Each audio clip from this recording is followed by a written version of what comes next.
Just because I've got this little lift up off the back of things like Ted Lasso, that why would I not say this if it makes it a little bit easier for someone else coming up who's looks like me, or has this or that other of it. It feels like you have to say it, and things won't change, and it's sort of baby steps. Let's stay with, for now, that serious bit about the commissioning process, because I certainly came away from that show not having ever really thought about that before. I suppose there was a way, I found it really insightful, and I felt like I was only vaguely aware that was a thing, and it suddenly was in stark relief. So let's talk about the thing, and we can have a serious chat about it, because it's very, very funny in the show, and you express it in a funny way.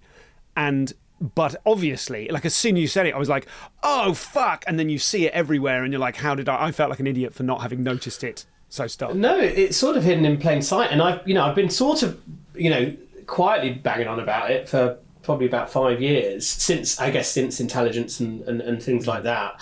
And just to make the point, so for listeners who aren't aware of it. So, and I've tweeted about it back in the day when Twitter was a thing, and I think I've probably done one thing on Instagram, but I've not gone kind of haywire with it. But that's partly because I wanted to do it via Show Pony, really. But my main point is that if you are from an underrepresented group, and so in my case, a person of colour, the commissioning process, the TV commissioning process, particularly in the UK, expects you to only be able to write about your point of difference is the colour of your skin. That is it. So there's no point in me pitching a show about air traffic controllers or playing in an orchestra or, like enjoying gardening. It has to be about the colour of my skin. And you can extend that to someone's gender identity, disability, particularly, the point is general and true, but also particularly in terms of getting your break, you are just not allowed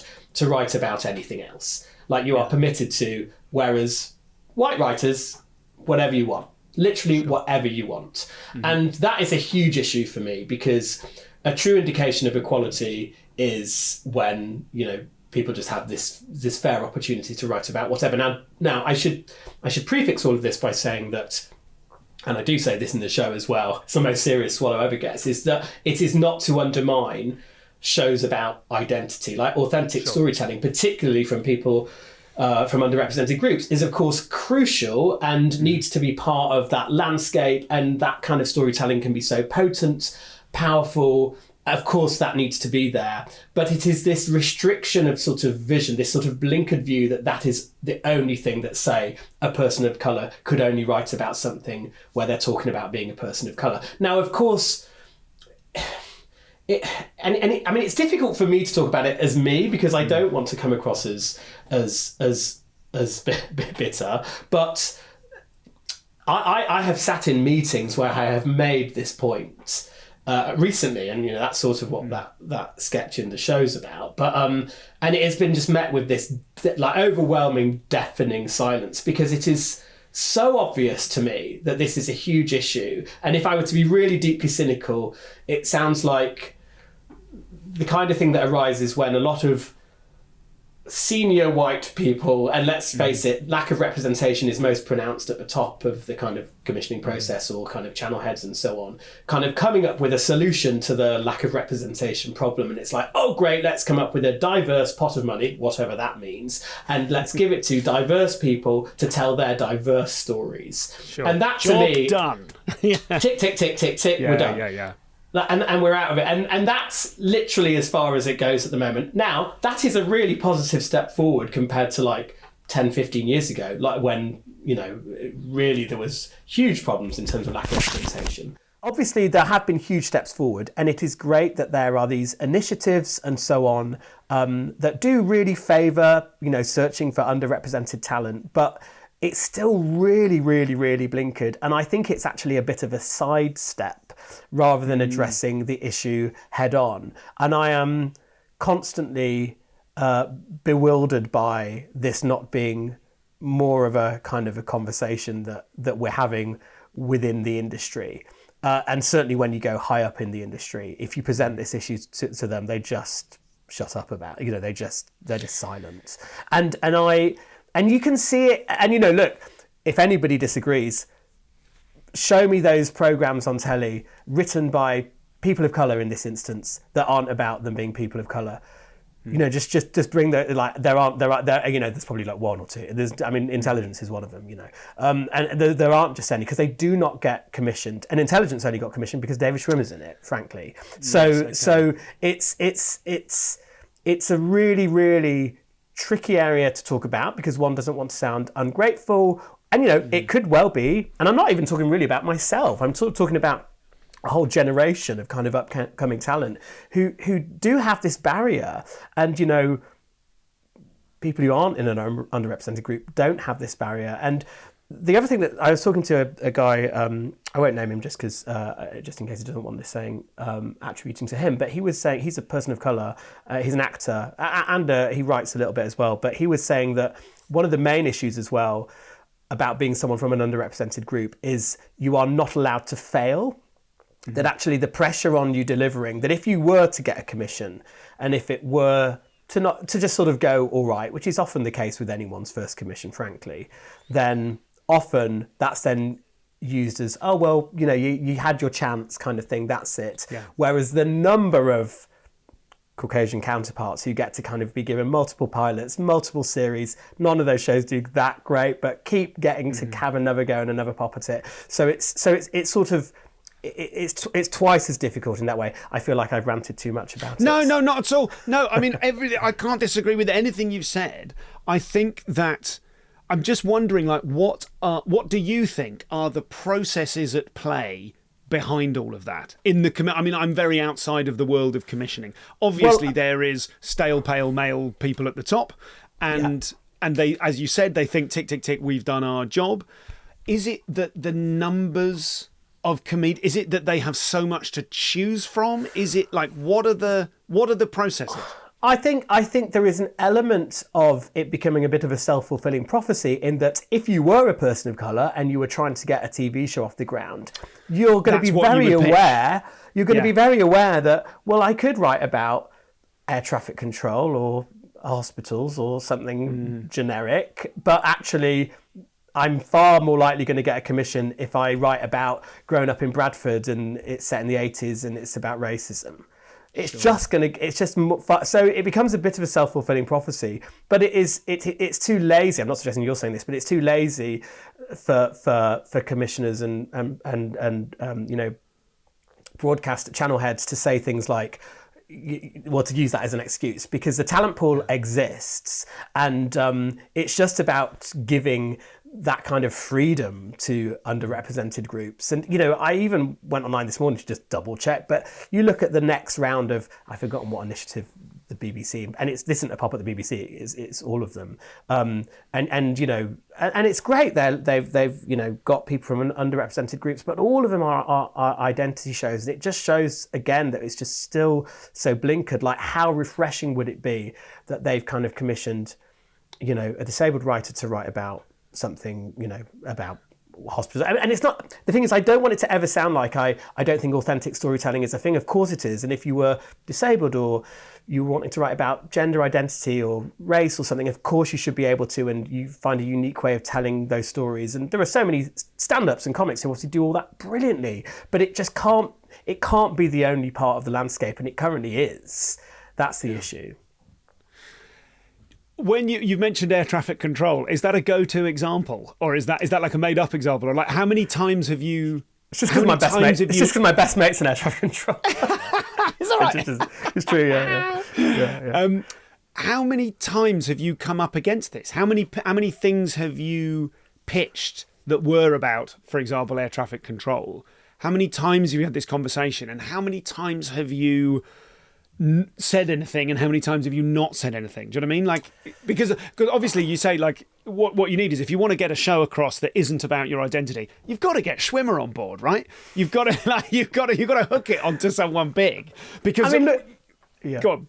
Well, look, I was being a bit flippant when I say that, but it is true. And look, I get it. Like, of course, a channel, especially like Sky, is going to want a big name attached to a show. Like, of course, that makes business sense. I understand all that. I understand the kind of the politics and the games at play in terms of commissioning and appealing to audiences, broad audiences, and then sometimes particular communities and niche subsets of audiences. I get all of that, but I mean, I'm probably not the best person to act. I mean, look, I've been pitching shows since the start, since the very start. And the reason why I talk about Mr. Swallow not having a sitcom, well, A, because it's funny for Mr. Swallow to talk about that, because how much of it is me talking about it and how much of it is Mr. Swallow talking about it. But the truth is, I've wanted to do a Mr. Swallow sitcom right from the start, and I feel How have you not had... it's insane. If you think of the hours that you've produced as Mr. Swallow, the breadth of the character, the depth and the texture of the character, the way the character interacts with the David Elmses and the Kieran Hodgsons and everyone else, it's nuts. It's nuts. It's very kind. That's very kind of you to say. I can't make this argument as myself because I'll sound like a prick and I'll sound like I'm arrogant and I'll sound like I feel like I'm deserved of that sitcom, which I'm not, because there is so much talent out there and there are relatively fewer commissions. So I get it. Or my only thing is that I will keep going and I will keep pitching it until hopefully somebody says yes. But I've been pitching it forever. Count Arthur Swallow when you're 80 years old. Quite, there you go. And it's not... If I were to be cynical about it, I would say that if they were to commission me, if someone were to try and commission me as Mr. Swallow sitcom, that it would not target the audience that they might use for someone of my skin colour. The Citizen Khans, all of that, it's really targeted in terms of who they want to appeal to and show that they're doing their bit. Mr. Swallow doesn't do that for them. Yes, or it could be that it's simply not funny enough, or I haven't got the writing chops for it, or there's not enough depth, or there's not enough longevity. Well, no, but I can't not consider that. No, of course. But I'm speaking as someone who's seen you for years do all sorts of things as Mr. Swallow, take on any challenge, do a musical of Dracula on roller skate. Do you know what I mean? Like you could not have proved more that you are capable of making anything funny. Do you know what I mean? I think it's also this thing is, as soon as you kind of go past 40 as well, and you have kids, and you suddenly realise that, well, I've got to start speaking up a little bit. Sure. and you get to a point where you're like, well, what is it? Like, what do I have to do? And I'm desperate for a commissioner to tell me what to do to try and get a Swallow sitcom off the ground, because I'm prepared to do anything. I've not asked for anything more than a pilot or even a table read of a sitcom script, and no one will say yeah. And it is that thing, you just have to be like, oh, okay, maybe it's not quite there yet, and I'll just keep going. But I don't know, I've lost. I mean, unless I just say, oh, it's systemic racism. There you go, that's it. Which sounds like I'm playing that card, but I'm... No, but it's such bullshit. I'm trying to find something else to cling on to A, not sound like a prick, but also to just work. I'm prepared to work so hard for it and jump through any hoops that they want me to. I've got multiple Mr. Swallow scripts in different scenarios. The one on a cruise ship, which I reference in the show, is a real half-hour script. Of course, that sounds There's great. some that are set in an acting academy, one set where he's a funeral director. I mean, because the thing is about Swallow, he just needs to be the king of some kind of tiny little universe, right? It doesn't matter what he's doing. He could be a teacher, he could basically be Mr. Ben. It should be a He could be cruise ship anyone. 1 week and then something the next week and something or That'd he's be trying nice to and be cheap. Yeah, exactly. There you go. Or well, I which is basically Frank Spencer. Some others do have him. It's a different job every week, right? He tries it, bad at it, and his reason is because he's got to support his family, and it just resets every week. And I love that. I love that as a model. So look, I don't know, and I feel like I'm so wary of it sounding either desperate or that I feel like I deserve it, which I don't think I do, but I just feel like I would love the guidance from somebody at top to say, or even the kind of look, this is why we don't quite think it works on telly.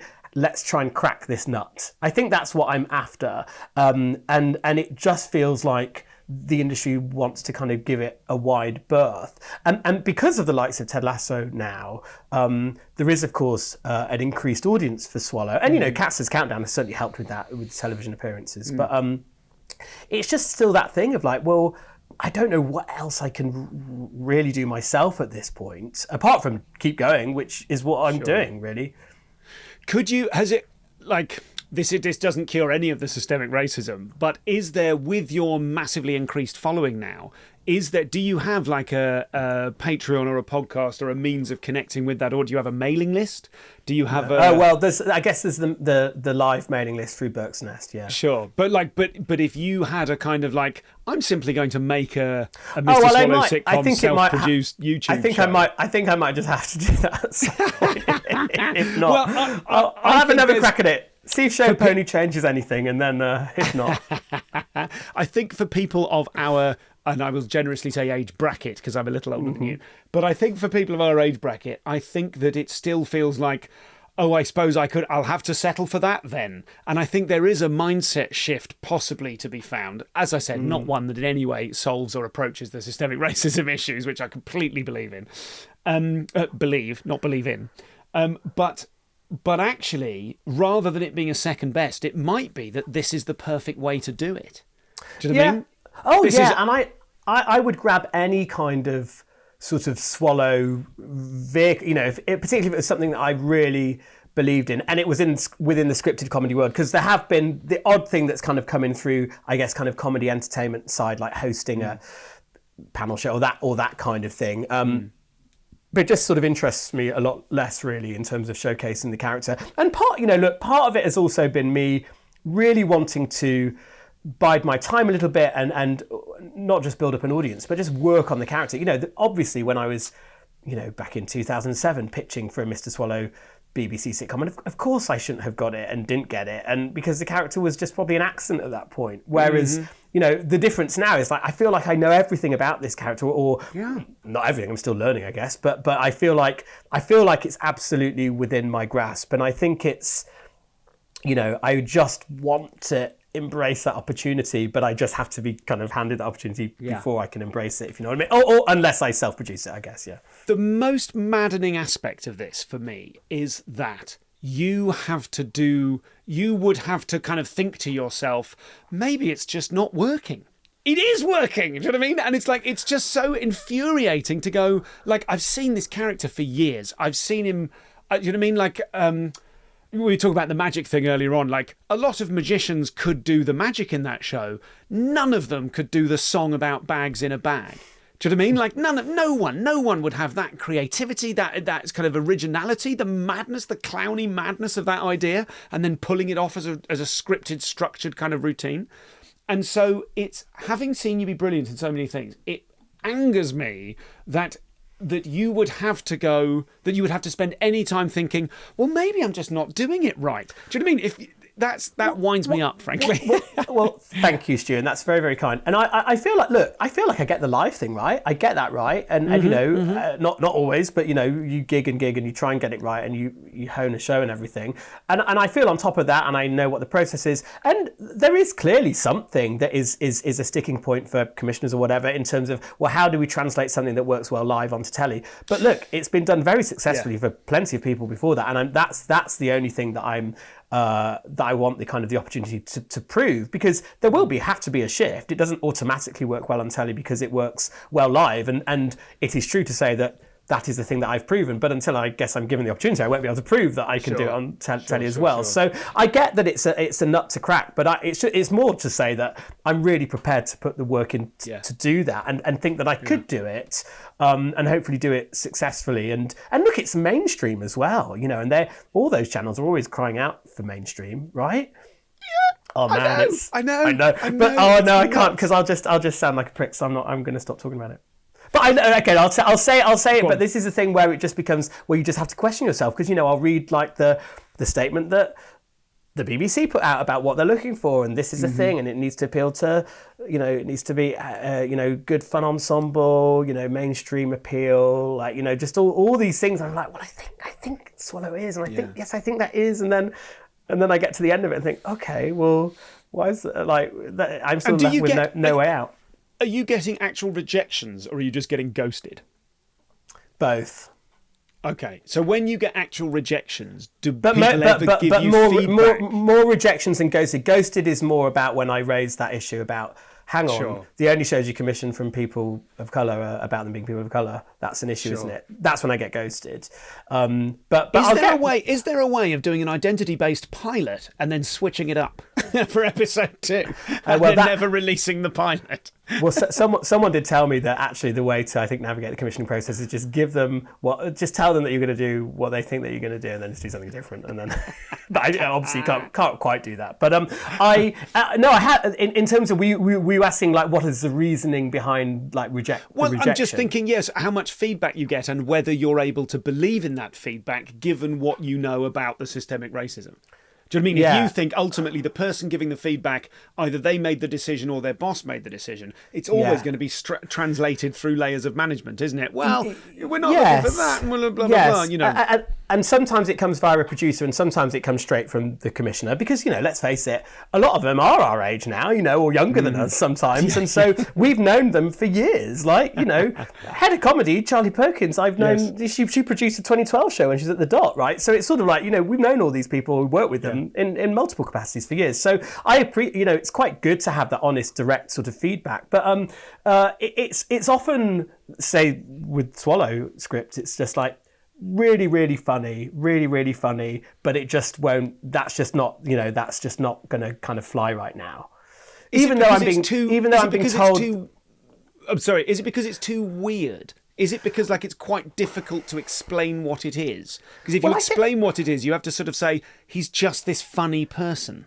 Yeah, but I think all of those people have seen Swallow. Do you know what I mean? I think that they know, as in I get how on page, if you'd not seen Swallow at all, you'd be like, well, why are there so many exclamation marks? You know, like you might, but that, you know, that's why I've always said a table read is the best way to kind of get this across because you just get to kind of hear it a little bit. But but it's self-produce a table read, send the tape to people. Okay, all right, I'll do that. Do that. And then we'll see about your systemic racism. I know. Then suddenly I'm like, there's no such thing. It didn't exist. I just got it wrong. I made a typo in the script, and that was that. But I think, I mean, I may have to cut that response because obviously you know me and you know I'm joking, but I'm like, that could be really misinterpreted. Oh, please, as if they're going to take that out of context. Look, I appreciate you talking to me about it so openly and honestly because obviously it's not often that one can talk about it and feel like in a safe. Even now, I feel like Chortle are going to grab this and fuck's sake, misrepresent it. And Chortle, you know, this is on record as well. Please don't. Please make the full point. And I know that you've seen the show, so hopefully it's supported by that as well. But I just, you know, this isn't, and it's not a particular beef at a particular commissioner or a particular broadcaster. It's just a general summation of how I, as a 44-year-old guy who's been working in it for like, you know, 15, 20 years or whatever, some things just float to the top. And I feel like if you're in any position, and not that I'm in a position of power, but just because I've got this little lift up off the back of things like Ted Lasso, that why would I not say this if it makes it a little bit easier for someone else coming up who's looks like me or, you know, has this or that or whatever. It's just, it feels like you have to say it and things won't change and it's sort of baby steps. And I'm accepting of it because I feel very comfortable in my career now anyway. I probably would have been scared to say any of this even 5 years ago because I'd be just like, you're shooting yourself in the foot. But now, and also there's a double whammy because I can do it as Swallow and that feels like, well, that's a show. then it's a show, right? So it's sort of fine. Yes. But that's it. Thank you for letting me talk about it. Sorry. Yes. We'll move on from that now. I think there's lots more to be said about that. And I think just as a final point on that, one of the issues with systemic problems is that they are self-perpetuating because people working under those conditions don't feel able to mention it. And then it isn't, you know, and people like, it's only when you've got like, well, now I'm a bigger deal and have a bigger following. Now I feel comfortable enough to say it. That's nuts.